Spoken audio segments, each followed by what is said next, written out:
Hey folks, Studio here. I hope you're in your home, snug, cozy, or maybe it's hot or something and you're breezy and free, or maybe it's, average temperature and you're just wearing jorts or something, but you're confident in your jorts. You can wear your jean shorts, but you're not letting people judge you because you won't go outdoors because you shouldn't wear jean shorts outdoors and you know better. But today, we're going to talk about something called Sivir, an AD carry. Now, I know it's not Graves, it's not Corki, and it's not Ezreal, but Graves and Corki have been toned down quite a bit. Ezreal's going to get nerfed quite a bit because, man, he is incredibly annoying, and why is he still in the game as is? And Sivir, well, she's kind of viable right now. Imagine with Ezreal gone, she'll be viable in the future as well. It's this cool correlation going on. Where she's viable now, she'll probably be viable later. But let's talk about Sivir. What the hell does she do? So her Q, Boomerang Blade, you send it with Boomerang Blade, goes out, comes back in. Like a mini Dravenel if you have not seen a lot of Sivir. It's really high damage. The more targets it hits, the less damage it does, of course. So when you're playing Sivir to really maximize that damage in lane, make sure you have a clear line between yourself and the target you're trying to hit, or as clear as possible. This goes for you supports too. Like let's say you're playing Taric, you're like, I want to stun that dude to my Sivir so she can hurt him up. You send out your stun, you want to make sure there's a clear line between the Sivir and the AD carry she's going to attack when the stun lands. So if you see a big creep wave that Corki's just hiding in, don't stun Corki then. But if you see him a bit to the side, Sivir can adjust herself, go for it, go for it. It'll work, it'll work. Now, what's her W? What is her W? Is it Ricochet or Spell Shield? Forgot right now. Her W, Ricochet. Ricochet is an important skill to remember. I think it makes her very unique compared to most AD carries.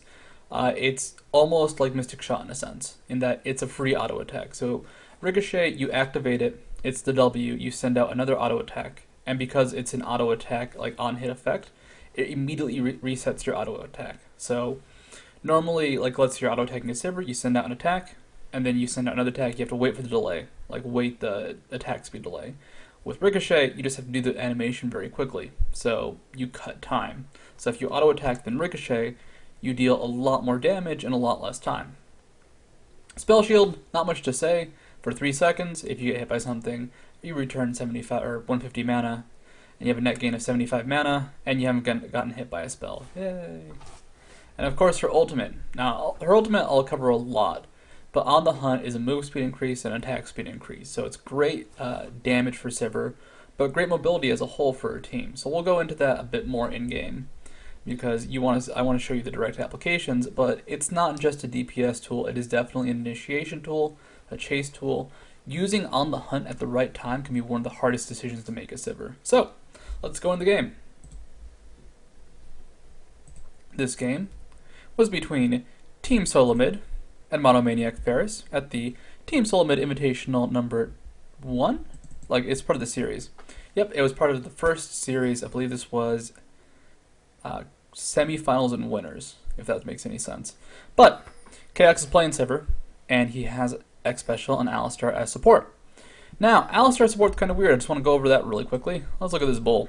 So, what are his two skills that you'll really see used offensively? Pulverize, Headbutt.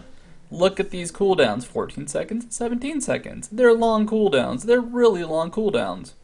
And it's important to remember that because, frankly, when you use your abilities as an Alistar, once they're on cooldown, you don't do a lot.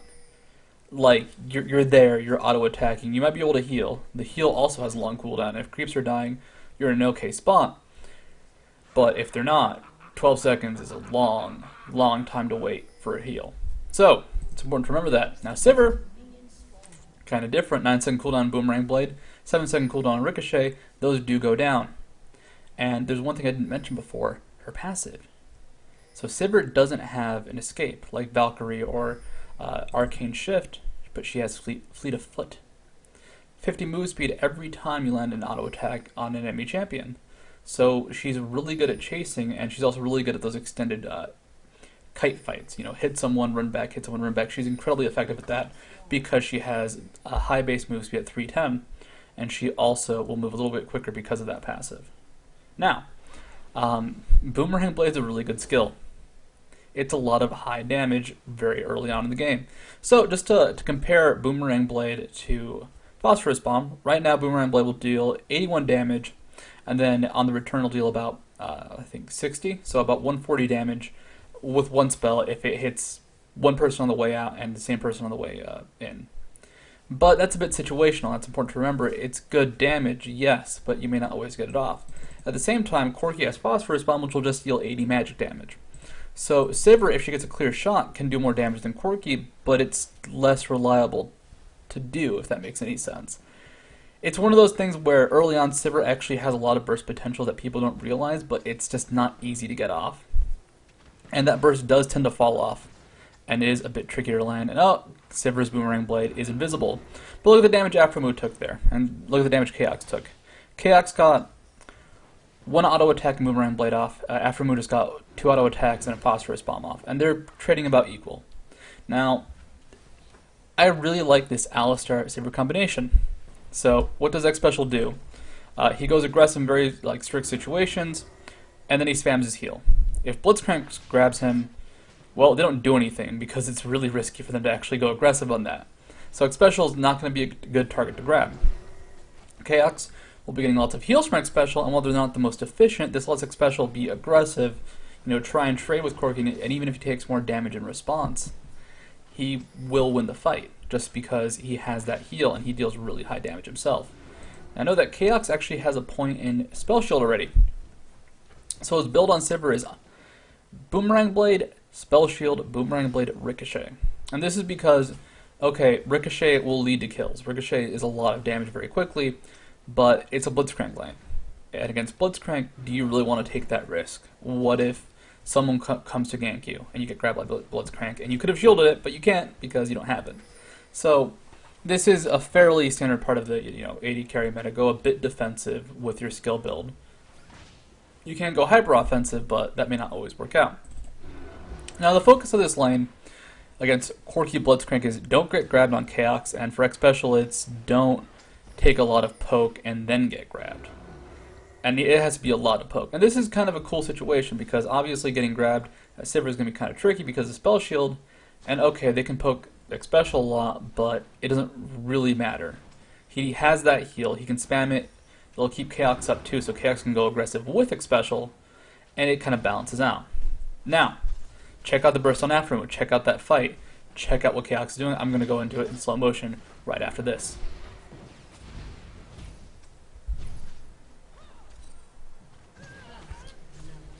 Now, that was a cool fight. That was a very cool fight. There's a lot of things that happened in that fight.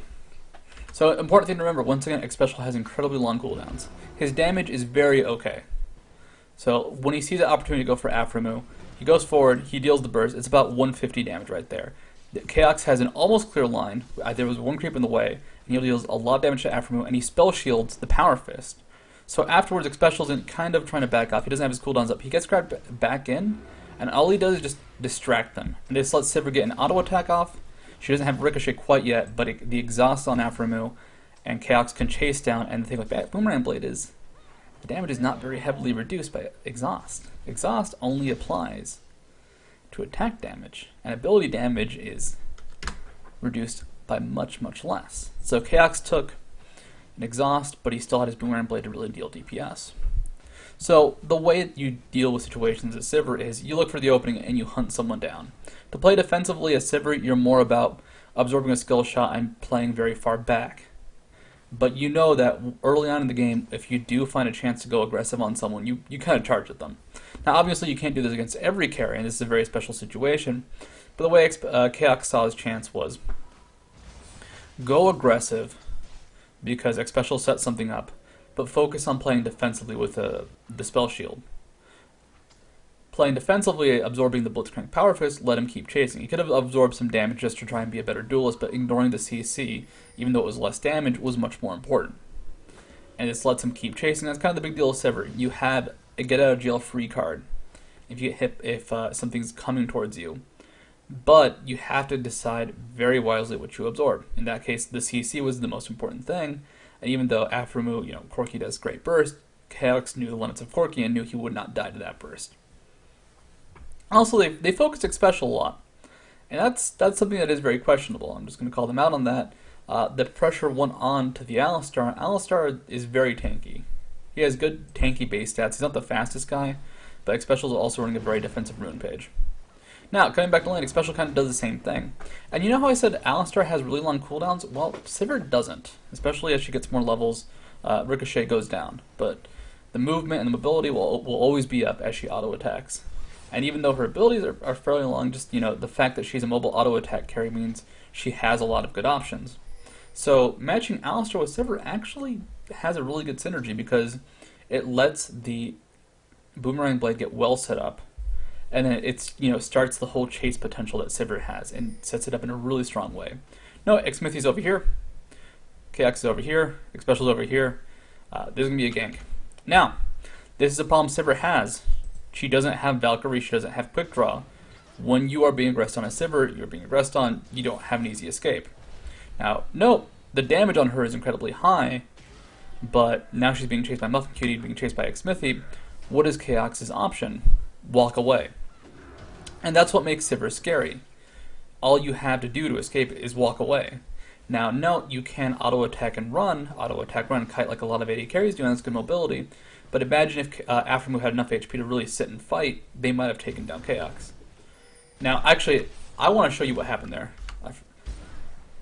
Xpecial does something incredibly impressive that I've never seen this happen before with the Alistar Flash Pulverize. And this weird stuff can happen sometimes. So just to slow it down, watch the cooldowns in the bottom left corner of the screen. He flashes, and then he does the Pulverize and Headbutt in the exact same second. And it completely cancels out the Pulverize animation. I have no idea where the Pulverize hit, but it did not hit anybody on Ferris. So he was a bit too gung-ho, and really impressive about that. Also know that Chaox got pulled in, but he didn't have the cooldowns up for Boomerang Blade, so he just spell shielded and got out of there, even though there was actually nothing he could be hit with. But that is kind of the reaction. When you're out of position as Sivir, you have to walk away. And that's scary. That's a very risky position to be in, because when your only option to walk away, like to get away, is to walk away, I mean, think about it. How many slows are there in this game? What if you get hit by an exhaust? What if you get hit by a stun? What if your spell shield absorbs something pointless? Like the first half of Anivia's Snowball, of Anivia's Flash Frost, the sun will still end, but you absorb the damage and slow the first half, but you don't care about that. So that's important to remember, that when you're out of position as Sivir, you are there. You can walk away, but it may not work.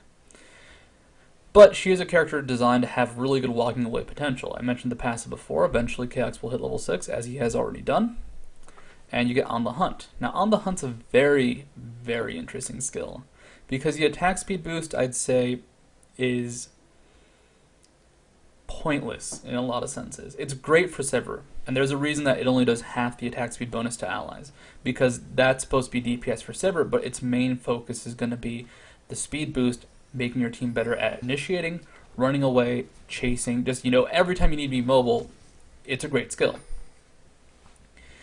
Now, it also works very well against a team like Ferris's, because guess what? They have Jace. This is almost a Jace counter. The acceleration gate will not last as long as On the Hunt, and it's a good setup for Sivir. Alright, they're going to acceleration gate away, we can On the Hunt towards them, maybe use Karthus Wall to slow them down, try to overtake them. And it's a very good situation to think of. Imagine you're trying to hunt down a Jace, and you have a Sivir, you will catch up. It's possible. Weird, I know. Catching Jace does not normally happen. Now, important to note that although Chaox does have that kill over Aphromo, look at the items. He has a Berserker Greaves, but that's really his advantage. So he doesn't have a huge one-up. And as he gets pulled in, he'd actually spell shields a Power Fist as soon as he lands. But Aphromo, he doesn't take that much damage. Like, they'd get hurt quite a bit, but Chaox takes a lot of damage in response and has to flash out and run. And it's important to point that out, because guess what? Despite Chaox having that kill, he's not really ahead. But they're very even. Because Xpecial, I mean, he's almost able to take down Aphromo himself. Gets pulled in again, but they just can't kill him. They're very scared of the Boomerang Blades on Monomaniac Ferris. Aphromo just plays incredibly well there. And that's the thing with Sivir, and actually AD in general. Despite a kill lead, if CS is even, if the overall gold is fairly close, until you have a major item over somebody, there's really not a very set in stone advantage.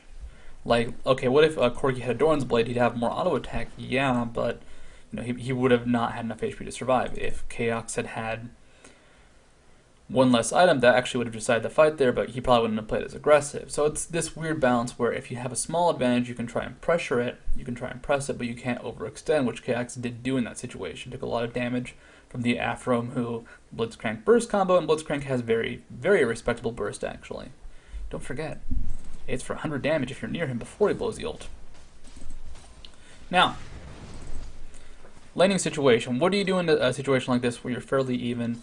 The North American answer, I'd say, the safe answer, just last hit a lot. Just don't stop last hitting. Go crazy, kids. You can last hit as much as you want.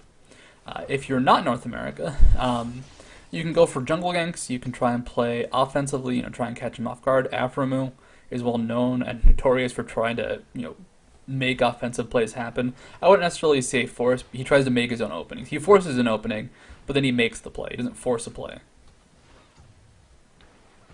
And Sivir, she can do all of these things. Ashe, for example, you're going to rely on jungle ganks. You can Ashe ult, but you don't have quite as many spells to follow up. Sivir, it's all about that chase potential that I mentioned earlier. So if they ever see Aframu use his Valkyrie and they're still in range to keep fighting, Chaox can chase down Aframu. There's very little Afro can do in defense. That's a weird situation to think of, but it does happen. What if they're pushed up to the turret here, then Xpecial and Chaox can really set up a fight. And think about this. Just think of these situations. What is a fight that Muffin Cutie and Aframu want? Well, pull on a Sivir. Preferably the knockup does not get absorbed. Maybe the Phosphorus Bomb, but actually it's being maxed out first, so actually the knockup is the best spell to be absorbed. Or a Blitzcrank Ultimate Charge. That'd be the best. So they pull in Chaox, something happens and the spell shield absorbs something, but they get a lot of burst off and then chase him down. Now, what do Chaox and Xpecial want? Xpecial can get somebody out of position, but his burst isn't that high. And, Chaox can't make up for all the burst that Xpecial is lacking. So, they want to go into a longer fight and try to set something up. Now, this is unfortunate. I think the Odd One and Xpecial thought that there was a ward in the brush because of how defensive Muffin Cutie was playing. But there wasn't. And it was just, kind of reading their actions. So, look at the play that happened there. That was not the situation Xpecial and Chaox wanted. They want like a longer chase fight so Sivir can really get her damage off. Or to harass and poke someone. Now unfortunately Aframu has Valkyrie, so when they try to harass him, he just got away out of that fight. So they have to find either a really good opening where they're both very close by and can easily get the harass off, or maybe something like a long chase when they're near their own turret and they don't see the enemy jungler nearby. And that kind of thing with bot lane, you got to look for your situations because it's very easy for one lane to beat the other. Like you can always find like a Tarot Graves combo will burst someone down. That's easy to see, but usually there's some situation where most lanes do work, and that's when you have to find the aggression. That's when you have to find a situation to go in. Now, when I say long chases, of course, that is sustained damage, and it can be scary. Now that would be the fight they wanted on Ferris, but well, they need the knockup. They need that CC. And, Chaox just walked right out of there. And when that happens, it's very easy to get discouraged. But you have to kind of think of the fight, you have to think of the situation. What can you do to make the fight happen? If there's no option, sometimes that is the case. If there is no solution to really getting a successful fight, then don't force it. Don't play passively. Like, alright, show your presence, throw a hook in every now and then, but don't try and, just do nothing. Eventually something will happen across the map and the teams will both have to show up and do something. So up here we got this fight going on. Darius goes down top lane because Jace is broken, and we have the fight going on in the jungle. Original gets very low. Great flash though, saves him from the Blitzcrank hook, and this is the Sivir situation. Now her ult's halfway through, and what are they doing? They're just chasing down the enemy team. Did they pick up any kills? No, but Xmithy goes down to guard this ult. And look when the ultimate gets used by Chaox. Use it right here before he got into the fight just to make sure him and Xpecial can show up just in time. Just before Aframu and Muffin Cutie show up. Had Aframu and Muffin Cutie showed up a half second earlier, they would have been there in the fight. They might have lost the fight. Xpecial got fairly low very quickly, but the other one could have been bursted down before they showed up. And that's the important thing to remember as Sivir with her ultimate. When you're using it to engage, you don't wait till you show up to the enemy. You use it ASAP. You use it when you're there, just to really show your presence, just to really show that you can get there. Now, this is a very cool dive. They don't have the ultimate up, but X Special has his, so he goes and uses the headbutt. It gets flash dodged by Aftermove. Very good play by him, but he can't get out of there. Mandatory Cloud doesn't have the mana to really kill them. And then this is elegant. I'm going to use the word elegant to describe this tower tanking. So A1 takes a shot. He's about to go down to the ignite. Barely gets out of there. Chaox takes one shot. Is about to go down to the turret. He can take maybe one more. He takes it down to 45 HP, and then he's actually going to die. He's going to die no matter what. They messed up at the last second, but Muffin Cutie was there to secure the kill. Also, check this out. I mean, go Blitzcrank. Yeah! Yeah, Blitzcrank, yeah! That was not good for Ferris, though. And, well, how did that fight really work out in the end? Well, who got kills? Chaox got a kill. Original got a kill. A lot of assists went to DSM. Actually, who else got a kill? The other one also got a kill. And who got a kill on Ferris? Muffin Cutie got 3. And there were some assists that did go out, so it's not the worst thing. But that was a terrible fight for Ferris in the end. Because who's getting all the farm? The Blitzcrank. Alright, Blitzcrank has 3,000 gold. That's nice. That is much more gold. Well, actually, not much more gold than X Special has, but what can you really do with it? Build a Philistone, build a Heart of Gold. It's not that good. It does give him a chance to buy an Oracles earlier on if he decides to, or a chance to be more aggressive with his purchases. But Sivir under Ultimate. Right now, if they felt threatened, they could use the Ultimate. They had some vision on the enemy team, but really not all that much. There you go. Spell Shield in use. Now, actually, important thing to know about Spell Shield. There are 2 ways to use it. On reaction and in anticipation. Now, that's a good situation to use it on reaction. Why? Because until Blitzcrank shows his face, because he was so far forward, he wasn't going to get grabbed. Use it in anticipation when you expect like an instant cast spell. So there, use it in anticipation of the Power Fist because it's really hard to predict, but the ultimate absorbed it. At the same time, the ultimate would have blocked it from being cast anyways, so it balances out. And when you use that Spell Shield, decide how you're using it. Are you going to use it because you think something's coming towards you? Alright, that's a good time to use it. But make sure when you're using it in preparation of something, you use it when you see it being cast. Like, alright, you're using it for a Blitzcrank grab. Wait till you see the fist in the air. Wait till you hear the sound. Wait till you see the whites of Blitzcrank's eyes, because they're all white. And just wait for that hook sound.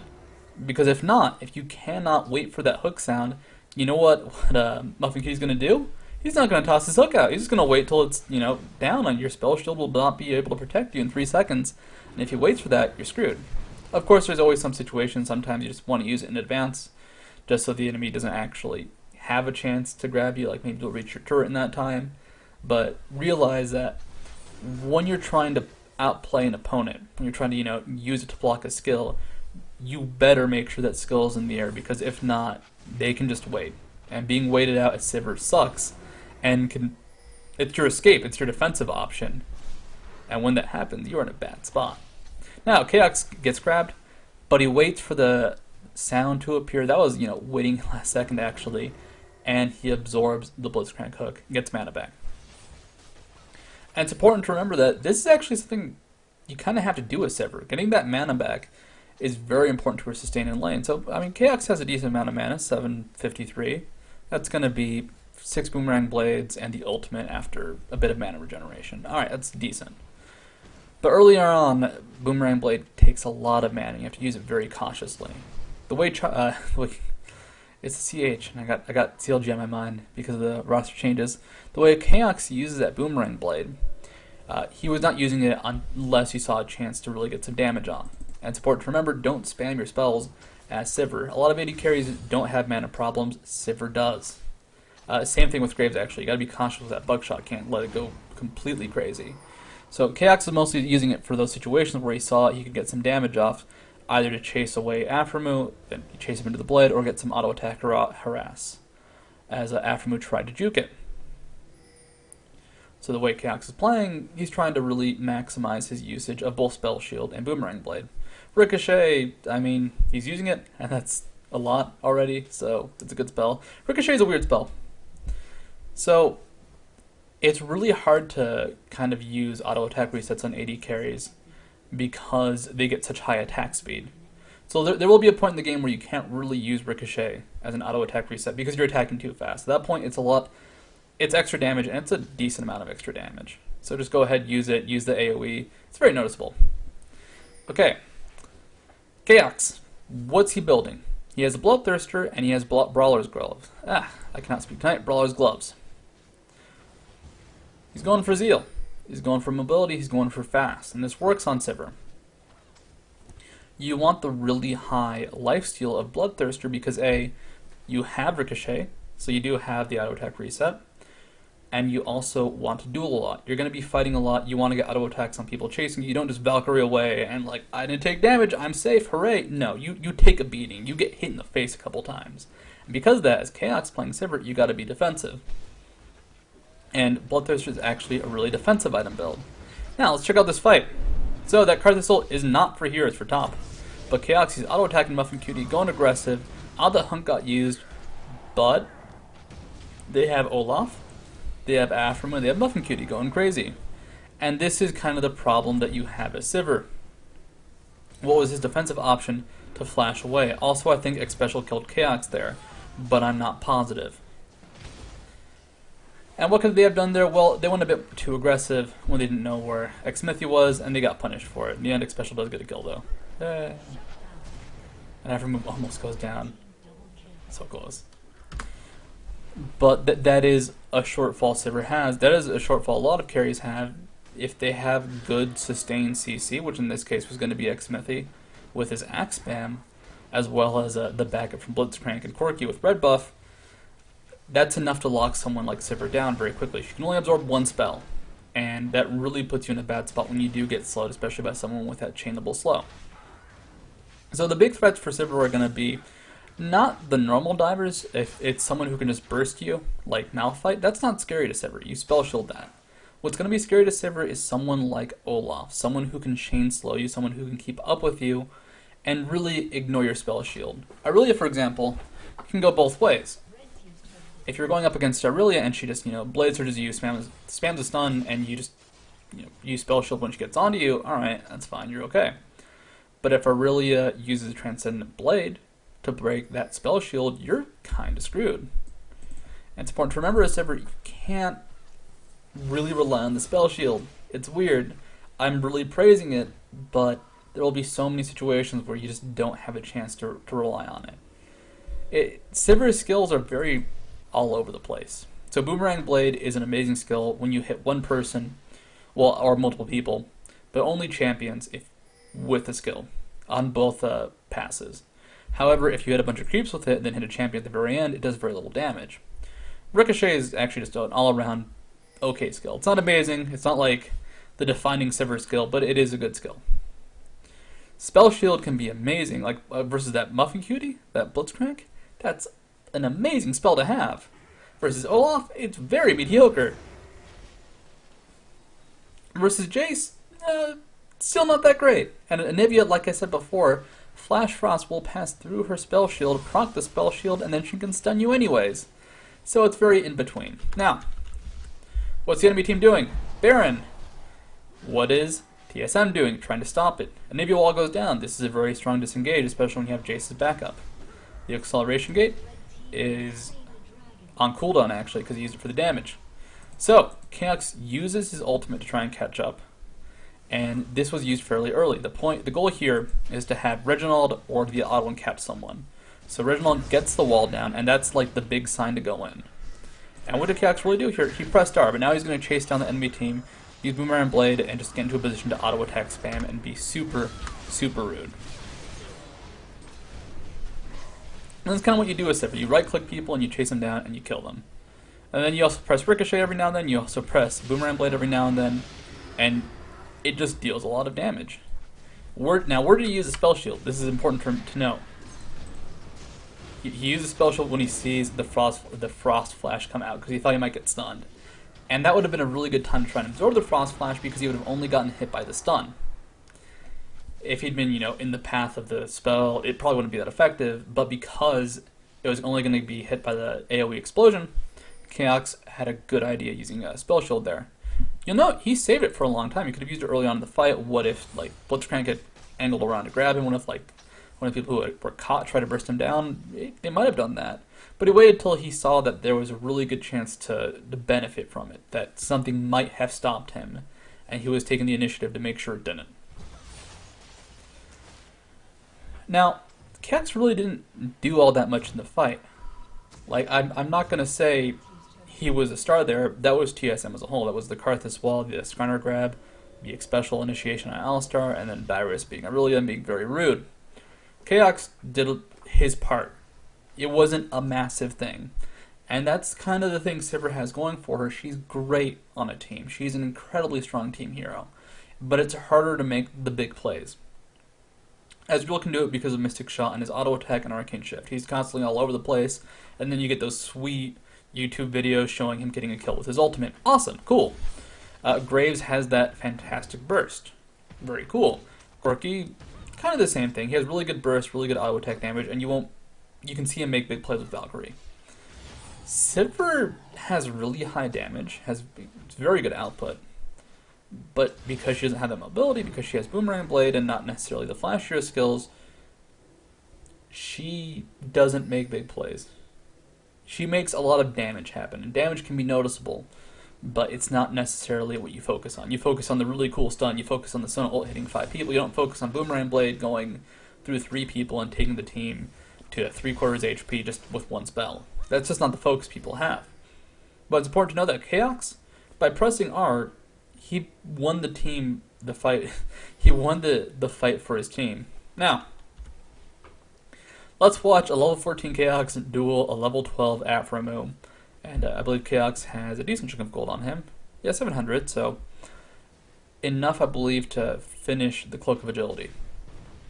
He's looking for his opening, and this is kind of going to prove a point with Sivir about her dueling capabilities versus AD carries. She's all sustained damage.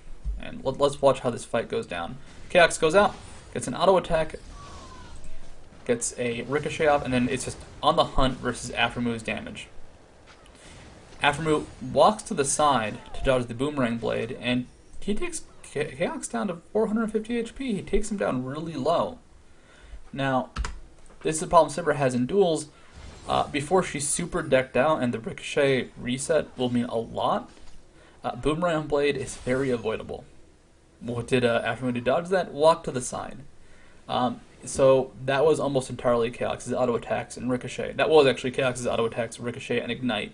And I guess Red Buff taking down Aphromoo there. And Aphromoo almost killed him. If he turned around faster, he might have taken him out. It would have been very close.